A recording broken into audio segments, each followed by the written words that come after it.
right. All right. All right, then, folks. What is up? What it do?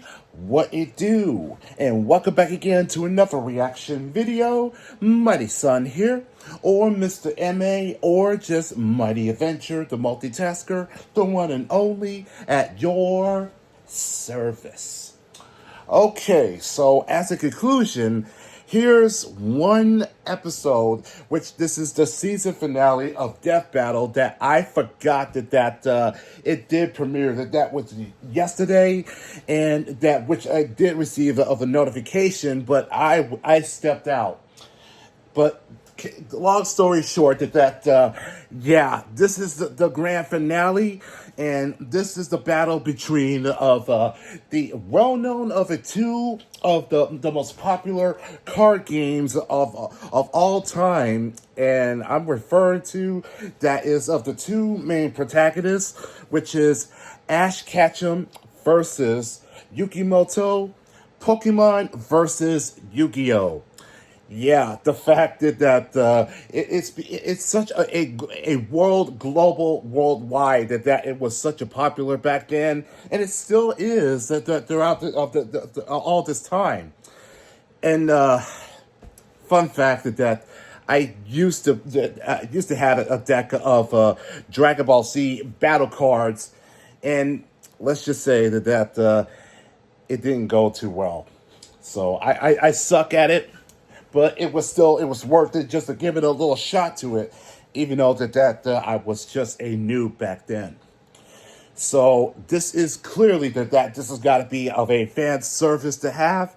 So let's take a look at this episode, and also that please do not spoil me, okay? I didn't get to see it yesterday, but here I am going to do it right here, right now. So let's make it happen. And if you are new to this channel, and if you like what you see so far, be sure to leave a likes and also leave a comments down below.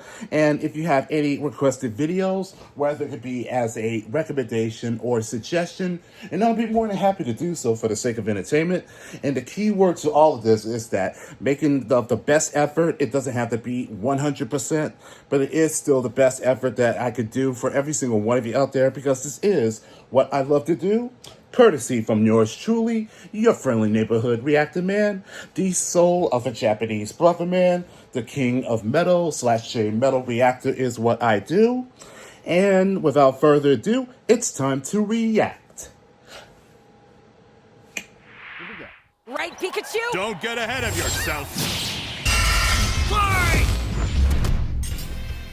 Ash Ketchum versus Yugi Moto.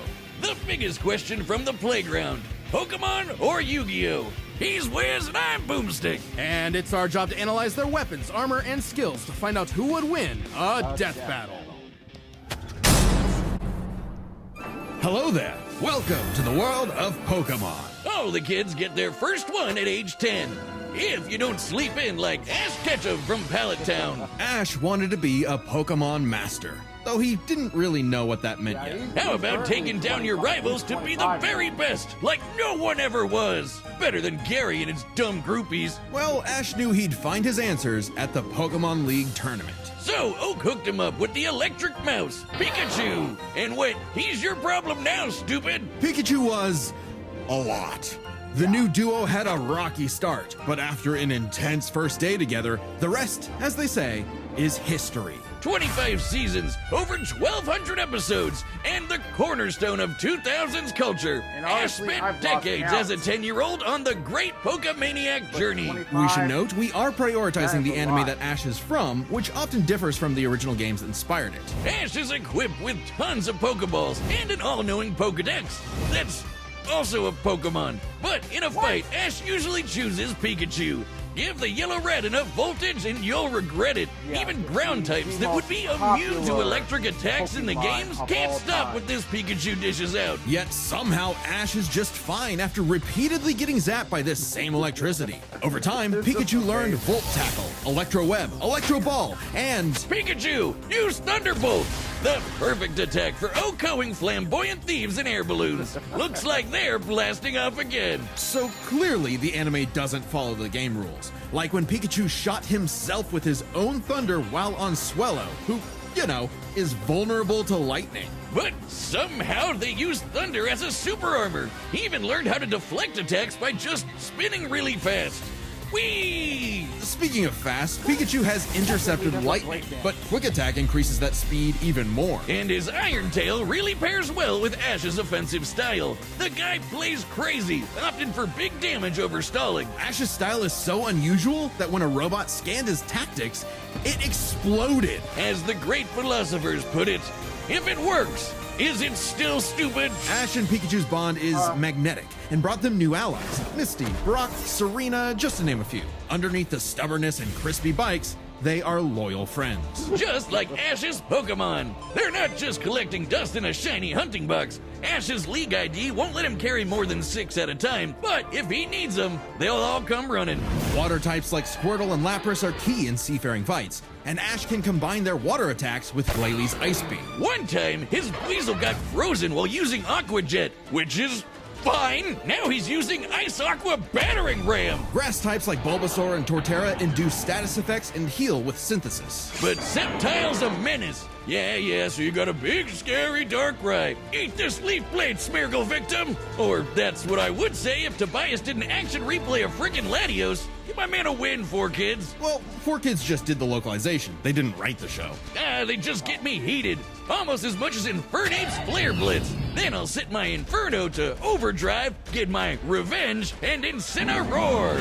Ash had a fiery passion for reaching the top ASAP, but Charizard wasn't on board. Pursuing pride over packs, Ash lost the Viridian Force for the trees and fumbled the Indigo League. Harsh lesson, but one he needed. Ash started bonding with Pokemon at a deeper level, and that friendship motivated them to dodge light speed moves like Solar Beam and Psybeam. Charizard came around too. He's the last one you want to see on the field.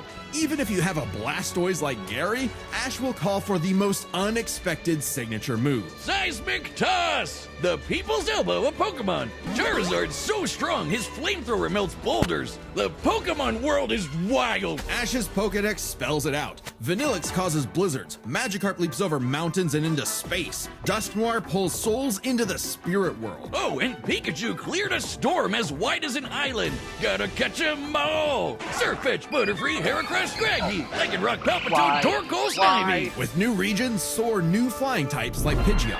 On land, Ash has physical offense like Melmetal and Crocodile, and Gibble will drop Draco Meteors on anyone, but mainly Piplup. You want physical? Look at Ash. This twerp somehow carried around a Cosmoem, which canonically weighs over a ton. Oh, and this huge log that's basically a whole tree? He chucked it like it was nothing. Ash can choose his own hands if he wants, and he does a lot. Maybe his secret is watching the Minnesota Vikings. Resilience is the bare minimum to HMO1 cut it in the tall grass. Humans and Pokemon must protect and enrich each other's lives. Like Mimey, the Mr. Mime back home who mind boggles you with Reflect, Light Screen, and Psychic. Yep, that Mr. Mime, the stepdad who Ash caught in a Pokeball and brought home. Oh, so that's how it works. Ash figured out new ways to bond with his pals with Aura.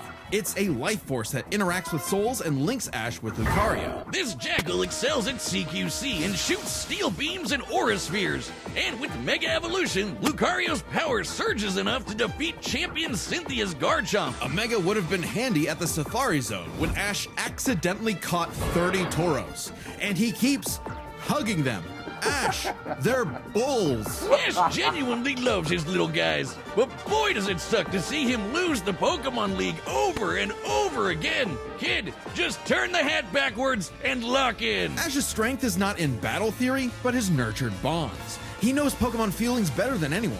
With Greninja, Ash learned to synchronize their senses and movements, transforming him into Ash Greninja. It comes with a huge power increase, but there's a catch. Ash shares Greninja's pain. A small price to pay for the ultimate water shuriken. Ash Greninja ran the ones with Champion Diantha's Mega Gardevoir. And just a normal Gardevoir can conjure black holes. Ash's Pokemon and teamwork get along like rice balls and jelly-filled donuts. They saved the world from Lysander, who tried to kill all life. They fought the giants, the Reggie kind, not the New York ones, who halted Reggie Gigas, who can tow entire regions. Ash's team battled Steven Stone and Alon, who fought the terraforming primal forms of Groudon and Kyogre. Don't get me started on Alon. Ash did everything right. But no, Greninja still lost to his Charizard after only getting hit 3 times. How does Blastburn beat one? Get your type charts right, 4Kids. Boomstick, 4Kids weren't even around anymore when this aired.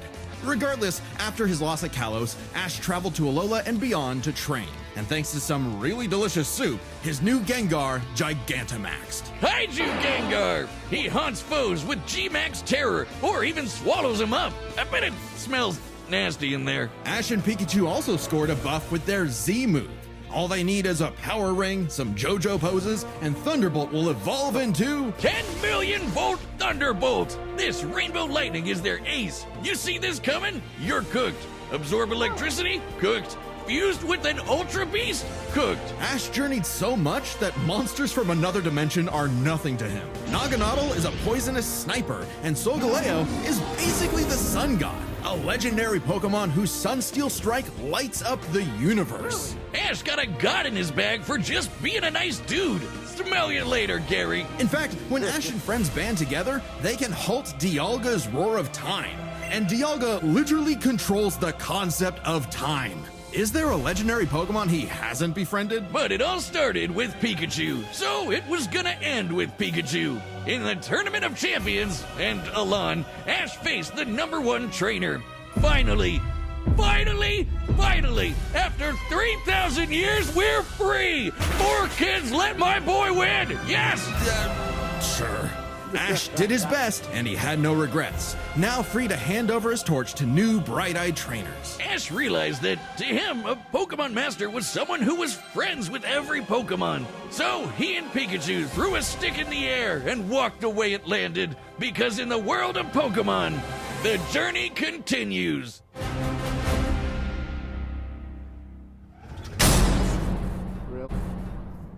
Many a theorist have tried to solve the mystery of ancient Egypt. What was the secret to such a glorious civilization? Time travel? The divine hand? Aliens? Nah, they were gamers. Egyptians played games with sorcery. These magical ceremonies punished dark hearts with swift death. The Shadow Game. No, Wiz, they were banished to the Shadow Realm. Wink. Sadly, the way of the Shadow Games was lost across time and the pieces of the Millennium Puzzle. It's said the one who solves the puzzle would pass judgment on evil, and in the modern day, Yugi Moto reassembled it and wished for a friend. Yu-Gi-Oh! Turn that jam up! Yugi was a shy kid that helped run his grandpop's game shop. But little did he know that completing the puzzle would link his spirit to an ancient pharaoh. Yami, always willing to lend Yugi a hand, and always on demon time while doing so. He's anime Jigsaw. Yami wants to play a Shadow Game. Whether it's brittle air hockey, Mario Party with chloroform, or the game that would take his world and ours by storm, Duel Monsters. It's a summoner's war. Time to send monsters to the graveyard and take your foe down to 0 life points. When Yugi's grandpa was kidnapped by the deranged CEO Seto Kaiba, Yugi knew it was time to knock him down the only way he knows how, playing a children's card game. And for his L, Kaiba was given a penalty game. Lose or cheat against Yami at your own peril. With the puzzle, Yami can punish you in some seriously messed up ways. Illusions of being set on fire, swapping your soul, or the infamous Mind Crush. The Millennium Puzzle does far more than force hallucinations. It brings monsters to reality, forms barriers, manipulates probability, and seals away spirits. You can't buy this. It and 6 other Millennium items are juiced up by ghosts. Despite Yami's retribution, Yugi wasn't aware of this darker half. Yami had amnesia, so he didn't know himself either. But after a run-in with enemy Millennium Ring user Dark Bakura and some seriously hardcore LARPing, Yugi and Yami learned each other's shtick and made the dynamic duo. With friends Taya, Tristan, and their left leg Joey, Yugi and Yami were ready for anything. Because Yugi had a great early deck. Monsters for offense, spells for effects, and traps for setups. Oh, and There they go. Okay, if Yugi's deck is so good, why isn't it the meta? Put me in, coach. Face my 2,000 card deck. Don't be too quick to judge. Yugi's a very clever strategist. His style works best at maximizing the use of so-called terrible cards. Yeah, cool story, Wiz. But what's he gonna do about the 3 blue eyes Kaiba's got aiming at his dome? Simple. Summon the monster card Karibo and have him multiply. With a 1,000 strong meat shield, a dragon's breath is a gentle breeze. Well, okay. Didn't know Yugi had that dog in him. But I'm about brute force. Buster Blader and Celtic Guardian are sick, nasty swordsmen. Summon Skull shoots bolts of lightning. And the giant soldier of stone can destroy moons. Time Wizard's better. It's a living clock that fast forwards or rewinds a local area of time, turning monsters to infants or wizards into wise sages. Speaking of wizardry, you can't have a Yugi deck without his right hand, Dark Magician, and his apprentice, Dark Magician Girl. Both are masters of dark magic, and Yugi often pairs them with the damage redirecting magic cylinder. Now that's thinking with portals. There's support monsters too. Catapult Turtle is a bot with a cannon that literally launches other monsters. And when Yugi comboed it with Gaia and Swords of Revealing Light, which immobilizes monsters, they brought down an entire fortress. Wait, that's not how the card game works. Is he cheating? Well, we're prioritizing the manga and anime over anything else, which can differ from the real-world card game. Yugi also has tons of spell cards. Monster Reborn resurrects a fallen friend. Turn Jump is a time skip. And Pot of Greed lets Yugi draw 2 more cards, like Pot of Greed, which lets him draw 2 more cards, like... If things get dicey, he has more trap cards to level the field, like Dimension Sphinx, which reflects damage directly back at the opponent's life points. And if his monsters and life points get wiped, he can just press Ctrl-Z with Mirage Ruler to get them all back. Pair these cards with Yugi and Yami's teamwork, and nothing could stand in their way. Not even the game's own creator, Pegasus. Get this, Pegasus can read minds. So in their duel, Yugi and Yami kept swapping souls Freaky Friday style, trusting each other to pick up on the strategies they left behind. And the mind reader was stumped. Yeah, they cheated. No, Pegasus was reading their minds. Regardless, Yugi and Yami are an excellent dueling pair. Yami trusts Yugi to improve on his plans, while Yugi expects Yami to be his bolder half. They're not just smart. These card-slinging geeks are somehow expected to be fit enough to dodge lasers, resist getting their souls ripped out, and survive attacks from duel monsters. Even the most common duel monster can cause tsunamis, rain down meteors, and wreck cities. And all of this power culminated in Battle City, hosted by Kaiba Corp. Because Kaiba really wanted that salty runback against his rival. Salt only surpassed by Yami's biggest hater, Merrick, who wanted the 3 Egyptian god cards to take him out. These cards were Slifer, the Electric Dragon, Ra, the God Phoenix, and Obelisk, who strikes with the power of infinity. This was a different ball game altogether, but Yugi was starting to stand on his own 2 feet. So Yami and Yugi kept dueling on in a battle city that never wants to end. Or stop bullying Joey. But to claim the Egyptian gods, Yugi and Yami had to face them in duels, pulling off some ridiculously high IQ plays. Battling Slifer, they used a handful of weak cards to create an infinite combo of attacks that went past the gods' limits. And later, Yugi combined Dark Magician and Dark Magician Girl's magic into Black Burning magic, promptly defeating Ra. This ain't new for the magicians. In the movie Bonds Beyond Time, they did something similar against Paradox. It's kinda crazy that together, the magicians can defeat the 10-star gods, which are way stronger than mid-tier monsters that are 5 to 9 stars. Mid-tier cards aren't pushovers. Darkhold Dragon is a sentient black hole, planet alignment moves solar systems, and Jaden's Glow Neos destroyed a relativity field that spawned an entire universe. But at the top would be the great evil god Zork, who showed up to plunge existence into the realm of darkness. It was time for Yugi to finish the puzzle of who Yami really is. If the monsters weren't real before, they sure were now. Everyone has soul energy, Ba, which manifests as Ka, or a spirit. When used in tandem with the bonds of his cards, Yugi can will duel monsters into reality, even drawing anyone he wishes by believing in the heart of the cards. I knew it! He's been cheating all this time! He doesn't just make up rules, he's stacking his deck! Not at all. For Yugi, drawing the card he needs isn't just luck, it's an actual skill that he developed. It's even expanded in following series like GX and 5Ds. Okay, well, I'd be the king of games too if I could just decide I have a royal flush every round. Whatever. Yami rediscovered his Egyptian past, his multiple lifelong bonds, and his real name, Atem. Claiming his place as the ruler of the afterlife, Atem fused the Egyptian god cards to summon Harakti, the creator of light. She's the ultimate duel monster who banished Zork and all of his scary darkness for good. The epitome of, screw you, I win. No kidding, for Harakti created Yu-Gi-Oh's multiverse with that same light. Judgment had passed. Across many duels, evil was vanquished. There was only one more thing left to do. A post-game boss duel between Yugi and Atem. Their farewell was both climactic and bittersweet. Yugi had grown as a duelist and a person. His victory proved that he no longer needed Atem's help to be his bolder half. Even when Atem was an entire dimension away or busy slapping the end of existence, he and Yugi would always be bros. Okay, it should have been me, not him.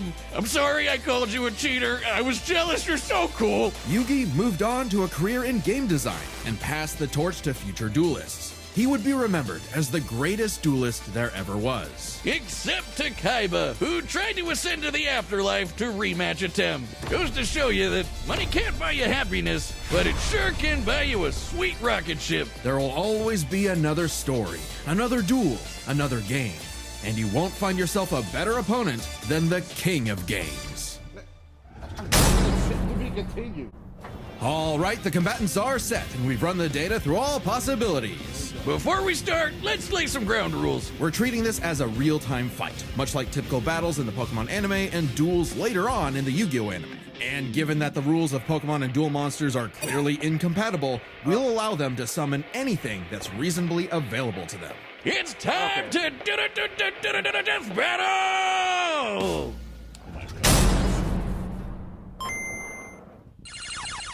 Okay, boy.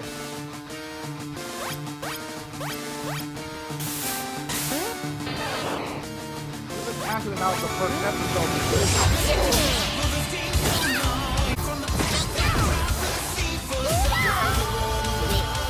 You okay, Pikachu? This 4-on-4 is tricky. Hang in there! You have Spirit, but I have Lightning Blade and Excalibur to boost my attack. And I set one card face down to end my turn. Whoa! Okay, guys, it's our turn now. Pikachu, throw him off with Quick Attack! Everyone else, back him up!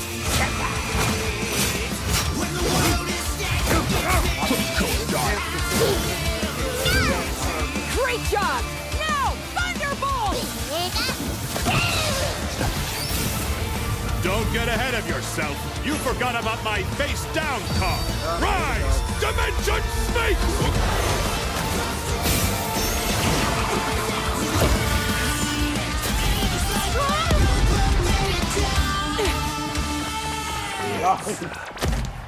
Oh, I get it.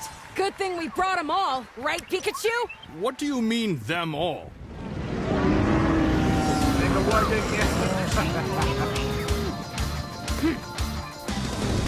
Charizard! I choose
why I say that. I'm sorry, partner. Don't worry. It's my turn now.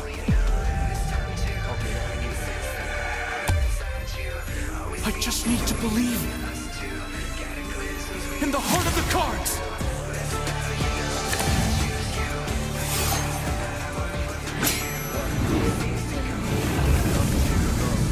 Who's that Pokemon? Haruxi, Goddess of Light! This is it! Magicians, Black Burning Magic! Haruxi, Joser!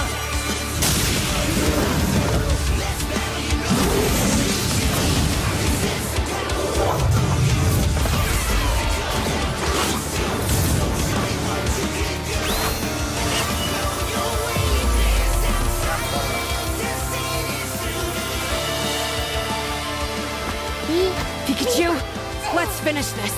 Together! 10,000,000 volt Thunderbolt!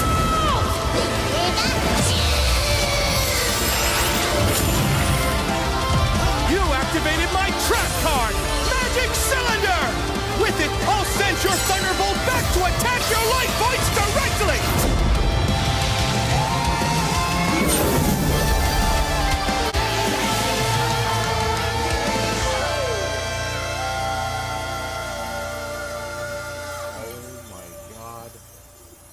That was an awesome duel, Ash.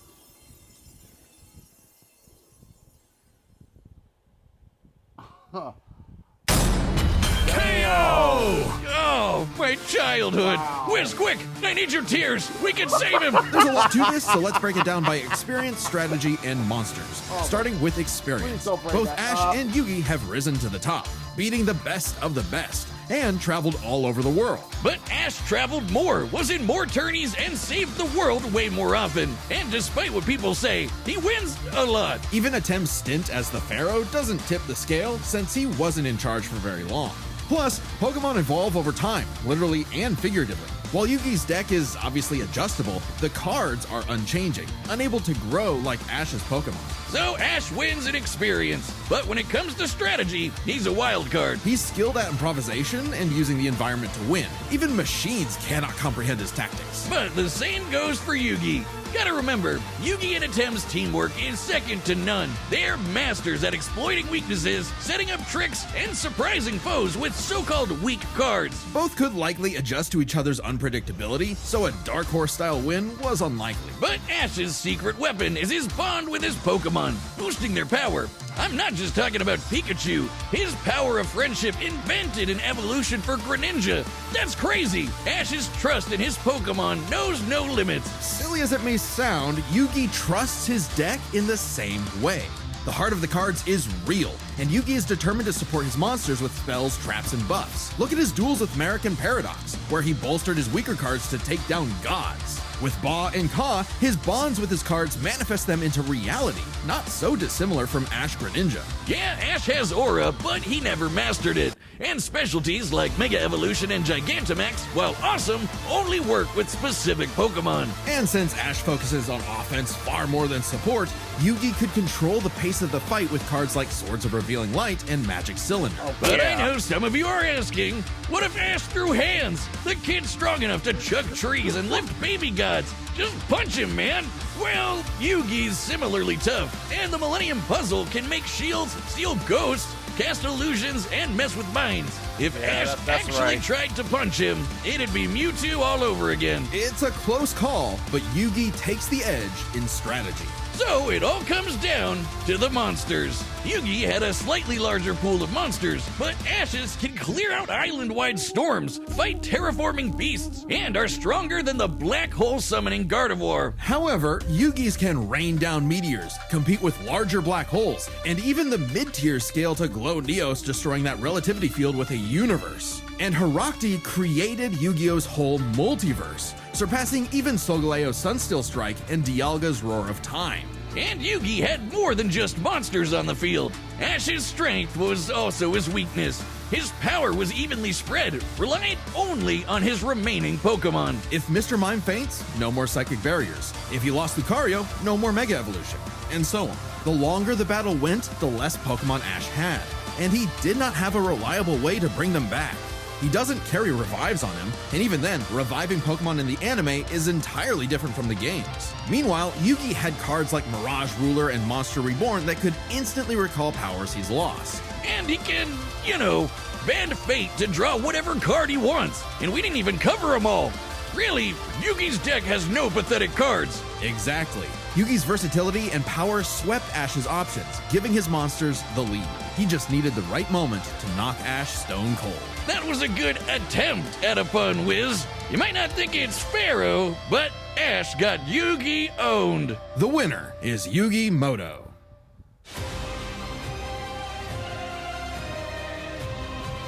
Yeah. Death Battle will be back in 2026, but right now you can check out our brand new channel. It's called Nightly Brew, and we're playing Dungeons and Dragons, Blood on the Clock Tower, and other games that'll probably blow up in our face. So check it out right now, and make sure to subscribe. Thanks. Well, there you have it. No surprising that we will be seeing Death Battle once again for next year. So there you go. Let me just say that this was the most epic and the most wildest battle that I ever get to see. So many card monsters and Pokemon that would square off in the most of the top scale of all of the sheer madness, and this is the best way to go out with a bang. And to say the least, that those two were that close. But when it comes to the having with that kind of a force that's coming from between of Ash and Pikachu, and that it is the sheer power of the 1,000 volts. And I guess that it goes to show that all these years being get zapped by Pikachu, that instantly it's becoming as a custom to him. And I assume that he would have some remains of that instantly. That's why he has so much aura. But from Yugi, and I hate to say it, but you activated my trap card with the sword. What was it? The Sword of Light, and of the reflection with the Dark Magician and Dark Magician Girl. It was inevitable that it was gonna be the upper hand. So the victory goes into the Yugi Moto, and I think that's a clear case that this is where the season ends. So I hope that you guys do enjoy the final episode, and that if you guys have a different opinion of how the fight should have been ended differently, I would like to hear your thoughts. And that should I ever consider coming back to do the card games?